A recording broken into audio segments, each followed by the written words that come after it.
Immunities and the Nutrition Series. My name is Kim Mason and I'm a registered dietitian. And today we're going to talk about diabetes and how you can have diabetes over the holidays. You know, the holidays are such a good time of year to try different things, try different foods. It almost gives you like a permission, if you will, to go out there and try things that are different. Sometimes it may even be a matter of starting out with things that you're already eating and doing them a little bit differently. Sometimes it's a matter of finding a new dish and trying it out over the holidays. One of the things I would like to suggest, though, is let's start with vegetables. Vegetables are one of the safest foods for a diabetic because you never hear anybody say, no, too many vegetables. No, vegetables barely affect your blood sugar, and really you can't get enough of them. When you get into trouble with vegetables is when you start to add all of the other things into vegetables, like the sauces and things like that. That can cause some problems. I'm going to show you a way, though, that you might want to consider making your vegetables, making them really, really good, and something you may want to try over the holidays. We're going to start out with green and red. Red being a red pepper and green being broccoli. And we're going to cut them up. Cut them in long strips as far as the red pepper, because we really want to get the flavor out of this pepper. And the larger cut you get off of this particular vegetable, the more flavor you're going to get out of it. We're going to have that, and then with our broccoli, we're going to make sure that our broccoli is nice, long, thin pieces like this. Add that in there. And I've got a couple of them that are kind of a little too big. And I'll add a little bit of olive oil.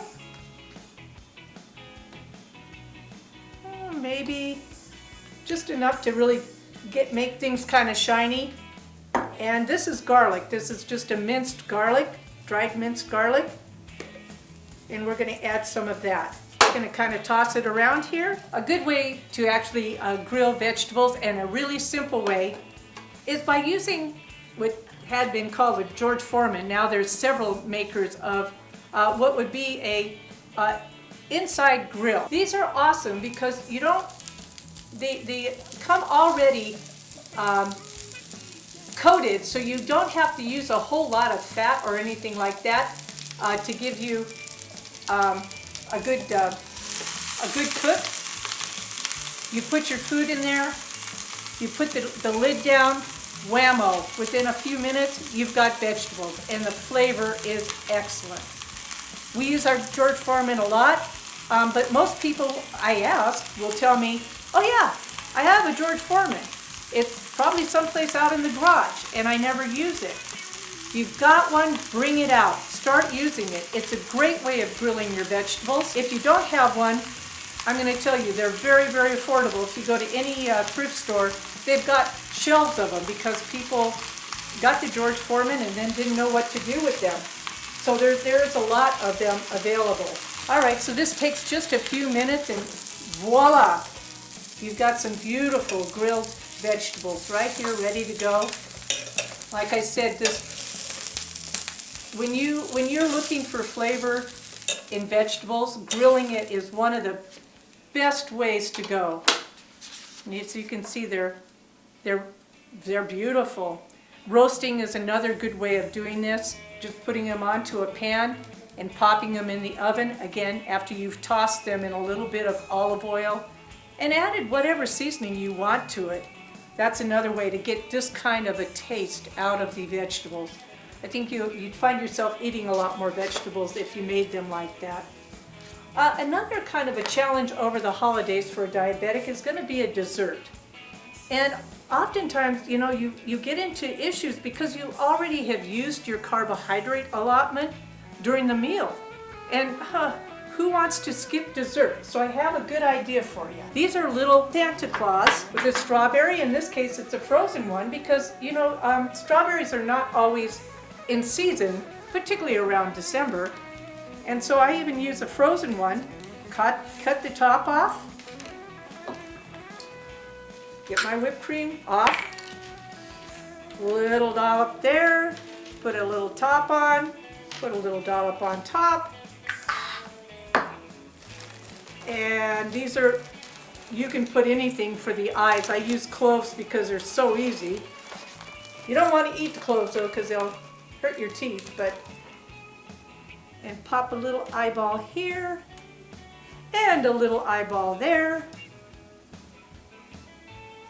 Here we go, come on. And there we have a nice little dessert. Quick, easy, it satisfies that sweet tooth in it. These are really easy to make so that you could actually, if you're invited someplace and you're the one who has to come up with dessert, something like this would be great because you can eat them as a diabetic as well as everybody else will enjoy them. So that's one of the recommendations I would make if you're looking at getting something sweet over the holidays. But a lot of times as a diabetic, you're trying to make decisions as to what should I eat. Like for instance, do I eat this, or wouldn't something like a whole grain cracker be better? You know, it is eat this or eat that. That whole, through all the whole holidays, you're constantly making decisions like that. So potato chips or whole grain crackers. Things like eggnog. I love eggnog, and it's out there at the holidays, only at the holidays. But it's got a tremendous amount of sugar and fat, actually, but it has a tremendous amount of sugar in it. So can you eat that, or could you do something like a low sugar kind of a hot chocolate? Just as satisfying. So eat this or eat that, even with your dips. You know, do you do a regular whole fat like, I don't know, onion dip made with sour cream? Or go with a classic hummus that's made all out of beans?